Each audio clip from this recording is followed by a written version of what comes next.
குணா, ஏய் மோனி, என்ன Moni, what a surprise this is to me. சொல்லாம கொள்ளாம வந்துக்கிற, செம்மையான சர்ப்ரைஸா இருக்க. என்ன பூனா? அவ உனக்கு சர்ப்ரைஸ் கொடுக்கறதுல இருக்கட்டும், இப்ப நான் உனக்கு சர்ப்ரைஸ் கொடுக்க போறேன்.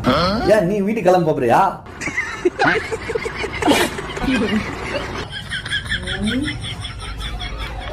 நான்லாம் எங்கேயும் போல, நீதான் வெளியே போற. நான் ஏன் வெளியே போனா? ஆமா, அவ வந்துட்டா. அதனால நீ மேல் வீட்டுல அந்த அண்ணன் தனியா தான் இருக்காரு. நாளைக்கு நான் பேசிட்டேன், நீ அவர் கூட போய் தங்கிக்கோ. பூனா, சொல்றது கேளு. நீ வேற இந்த நிலைமையில இருக்கிற. இவ சரியான சோம்பேறி, உனக்கு தெரியல. ஒரு வேலை செய்ய மாட்டா. நான் தான் உன்னை பாத்துக்கோ. நான் இங்க இருந்து பாத்துக்கிறேன் உன்னை. ஒன்னும் என்ன பாத்துக்க தேவையில்ல. நீ இங்க இருந்தனா நான் தான் உன்னைய பாத்துக்கிட்டே இருக்கணும். கிளம்பு நீ.